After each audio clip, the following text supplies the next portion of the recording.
Phronesis investor academy के इस brand new video में आप सभी का स्वागत है। काफी समय से आप लोगों का ये रिक्वेस्ट आ रहा था कि मैं किसी ऐसे म्यूचुअल फंड स्कीम के बारे में बताऊं जिसमें आप अपना लमसम इन्वेस्टमेंट कर सकते हैं।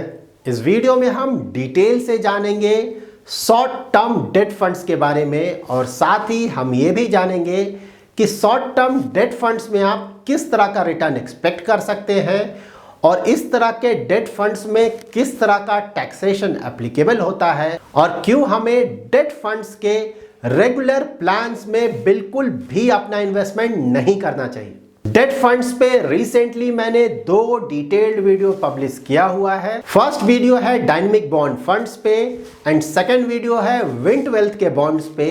विंट वेल्थ के बॉन्ड्स ऑलमोस्ट 10.5% टू 11% का रिटर्न जनरेट कर रहे हैं, तो क्या हमें इस तरह के हाई रिटर्न जनरेटिंग बॉन्ड्स में अपना इन्वेस्टमेंट करना चाहिए?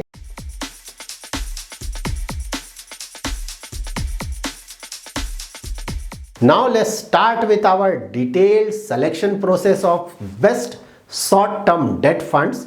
Short-term debt funds ऐसे फंड्स होते हैं जो कि उस तरह के बॉन्ड्स में अपना इन्वेस्टमेंट करते हैं जिनका मैच्योरिटी 1 ईयर टू 3 इयर्स होता है।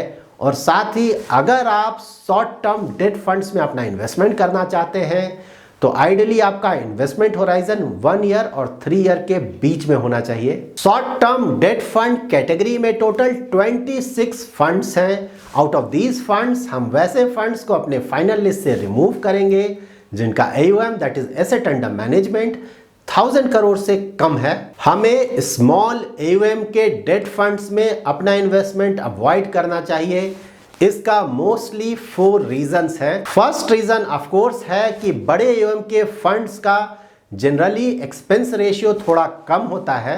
सेकंड रीजन ये है कि अगर बड़े AUM के फंड में किसी भी तरह का डिफॉल्ट होता है तो as compare to smaller AUM funds वो ज़्यादा अच्छी तरह से अपने फंड को मैनेज कर पाएंगे। थर्ड रीजन ये है कि अगर मार्केट में किसी भी तरह का लिक्विडिटी प्रॉब्लम आता है तो उस केस में भी ये लार्ज AUM के फंड्स ज़्यादा अच्छी तरह से उस तरह के सिचुएशन को हैंडल कर पाएंगे। फोर्थ रीजन ये है कि जब भी ये हाई AUM के फंड्स कोई भी बॉन्ड खरीदेंगे मार्केट से तो जनरली वो काफ़ी बड़े अमाउंट का बॉन्ड होगा और जिसके कारण इनको बॉन्ड का काफ़ी अच्छा प्राइस मिल सकेगा। So out of this 26 funds हम इन 13 फंड्स को अपने फाइनल लिस्ट से रिमूव करेंगे। इन सारे फंड्स का AUM that is asset under management 1000 crore से कम है। So now we are left with our 13 short term debt funds. यहाँ पे इन सारे डेट फंड्स का आप AUM चेक कर सकते हैं और साथ ही रिटर्न्स चेक कर सकते हैं across 1 year, 3 year, 5 year and 10 year horizon. यहाँ पे मैंने 1 year, 3 year and 5 year horizon में इन फंड्स के डायरेक्ट प्लान का रिटर्न्स लिया है, जबकि 10 ईयर होराइजन में रेगुलर प्लान का रिटर्न लिया है क्योंकि उस समय डायरेक्ट प्लान अवेलेबल नहीं था। So out of these funds हम वैसे फंड्स को अपने फाइनल लिस्ट से रिमूव करेंगे जो कि ज़्यादातर होराइजन में अपने बेंचमार्क को बीट नहीं कर पा रहे हैं। So out of these funds हम जिन फंड्स को अपने फाइनल लिस्ट से रिमूव करेंगे वो फंड्स हैं DSP short term fund, Invesco India short term fund, L&T short term bond fund, SBI short term debt fund, Tata short term bond fund and UTI short term income fund.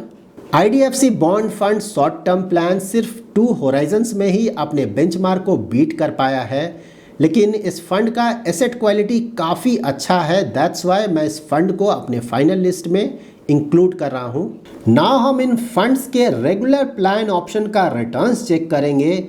उससे हमें ये पता चलेगा कि क्यों हमें डेट फंड्स के regular plan option में बिल्कुल भी अपना इन्वेस्टमेंट नहीं करना चाहिए। तो अगर आप इन फंड्स के रेगुलर प्लान का रिटर्न्स देखें तो HDFC short term debt fund को छोड़कर सारे डेट फंड्स अपने बेंचमार्क को ज़्यादातर होराइजन्स में बीट नहीं कर पा रहे हैं। डेट फंड्स में जनरली आपको रिटर्न्स कम मिलता है और उस कम रिटर्न में भी अगर आप ज़्यादा एक्सपेंस रेशियो पे करेंगे तो आपका रिटर्न्स काफ़ी ज़्यादा कम हो जाएगा। दैट्स वाई डेट फंड्स में रेगुलर प्लान ऑप्शन को आप बिल्कुल अवॉइड करें। करेंटली इंडिया में इंटरेस्ट रेट्स काफ़ी कम है और इन्फ्लेशन ऊपर जा रहा है, तो नेक्स्ट ईयर आप ये एक्सपेक्ट कर सकते हैं कि RBI इंडिया में इंटरेस्ट रेट बढ़ाएगा। इस तरह के इंटरेस्ट रेट सिनेरियो में हम जब भी किसी भी तरह का डेट फंड में अपना इन्वेस्टमेंट करते हैं तो हमें ये इंश्योर करना चाहिए कि उस डेट फंड का मॉडिफाइड ड्यूरेशन ज़्यादा नहीं हो। हमें अपने फंड्स का मॉडिफाइड ड्यूरेशन कम इसलिए चाहिए क्योंकि अगर इंटरेस्ट रेट्स ऊपर जाता है तो उसका ज़्यादा नेगेटिव असर हमारे फंड के परफॉर्मेंस पे ना पड़े।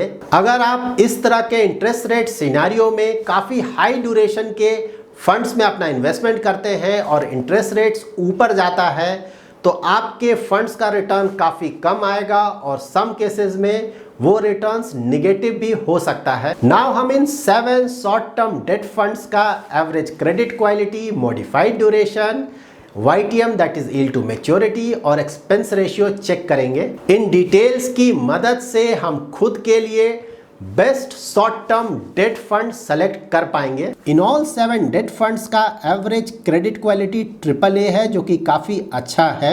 HDFC short term debt fund और IDFC fund short term plan का मॉडिफाइड ड्यूरेशन थोड़ा ज्यादा है, जबकि एक्सिस शॉर्ट टर्म और ICICI Pru short term fund का मॉडिफाइड ड्यूरेशन काफी कम है। और अगर आप इन फंड्स का YTM देखें तो IDFC bond fund short term plan का YTM काफ़ी ज़्यादा कम है। YTM that is yield to maturity का मतलब ये हुआ कि अगर आप कोई बॉन्ड उसके मैच्योरिटी तक होल्ड करते हैं तो वो बॉन्ड आपको टोटल कितना रिटर्न देगा। और ICICI Pru short term fund और एक्सिस शॉर्ट टर्म फंड का भी YTM कम है। यहाँ पे मैंने इन 7 फंड्स के डायरेक्ट प्लान का एक्सपेंस रेशियो लिया है। आदित्य बिरला सन लाइफ शॉर्ट टर्म प्लान का एक्सपेंस रेशियो रिलेटिवली ज़्यादा है। नाउ इन फंड्स का क्रेडिट क्वालिटी चेक करेंगे। HDFC short term debt fund and ICICI Pru short term fund ने अपने टोटल एसेट का काफ़ी बड़ा हिस्सा कैश इक्विवेलेंट में रखा है। Cash equivalent means mostly overnight funds जहाँ की काफ़ी कम रिटर्न मिलता है। अगर कोई फंड अपने टोटल एसेट का एक बड़ा हिस्सा कैश इक्विवेलेंट में रखता है तो because of very low returns उसका ओवरऑल रिटर्न इससे बुरी तरह हिट हो सकता है। लेकिन साथ ही कैश इक्विवेलेंट में ज़्यादा होल्डिंग रखने का एक बहुत बड़ा फ़ायदा ये है कि अगर नियर फ्यूचर में इंटरेस्ट रेट्स में कोई चेंजेस आता है तो ये फंड्स इस होल्डिंग को किसी ऐसे सिक्योरिटी में इन्वेस्ट कर पाएंगे जहां उन्हें हायर रिटर्न्स मिल सकेगा। Credit quality wise ICICI Pru short term fund का क्रेडिट क्वालिटी रिलेटिवली कम है क्योंकि इस फंड ने AA रेटेड पेपर्स में काफ़ी बड़ा एक्सपोजर लिया है दैट इज 17.12%। साथ ही इस फंड का government securities and AAA rated papers में भी इन्वेस्टमेंट कम है। Out of this 7 funds 2 funds ऐसे हैं जिनका क्रेडिट क्वालिटी बेस्ट है। ये 2 फंड्स हैं IDFC bond fund short term plan and Kotak bond short term fund. So out of these 2 funds IDFC bond fund short term plan का credit quality तो अच्छा है लेकिन इसका YTM काफ़ी कम है एट 4.89%। तो ये फंड आपको काफ़ी कम रिटर्न जनरेट कर देगा।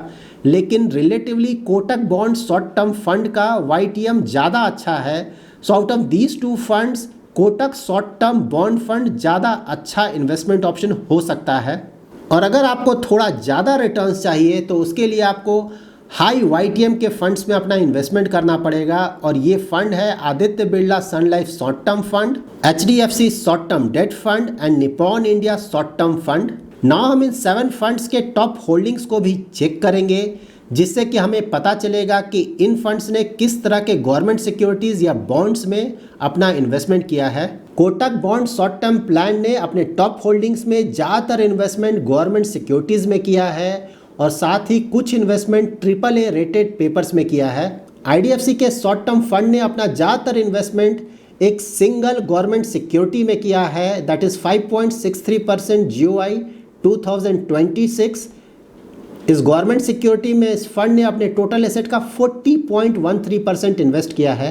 एक्सिस के शॉर्ट टर्म फंड ने अपने टॉप होल्डिंग्स में इन्वेस्टमेंट को स्प्रेड आउट किया है across government securities, AAA and AA plus rated paper. Aditya Birla के शॉर्ट टर्म फंड ने अपने टॉप होल्डिंग्स में सिर्फ government securities and AAA rated papers में अपना इन्वेस्टमेंट किया है। सिमिलरली HDFC के शॉर्ट टर्म डेट फंड ने भी अपने टॉप होल्डिंग्स में सिर्फ government securities and AAA rated papers में अपना इन्वेस्टमेंट किया है।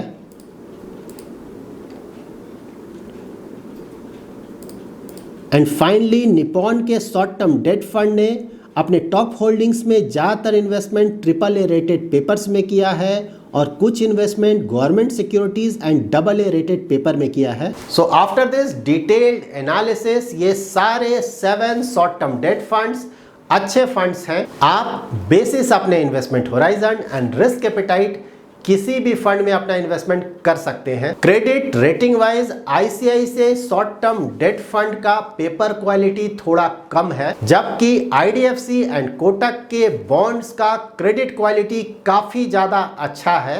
लेकिन IDFC का YTM दैट इज यील्ड काफी कम है।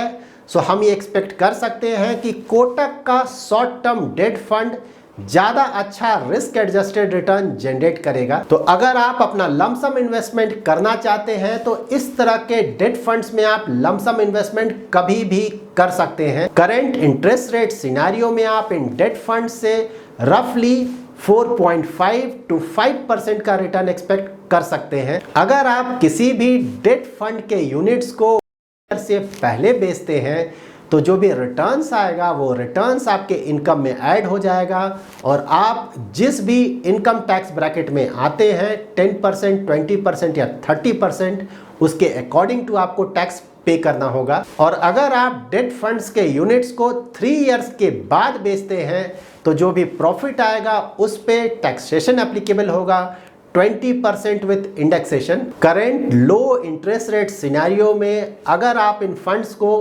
3 इयर्स से पहले बेचते हैं तो मोस्टली ये रिटर्न्स आपको FD के बराबर ही आएगा और टैक्सेशन भी FD की तरह ही एप्लीकेबल होगा।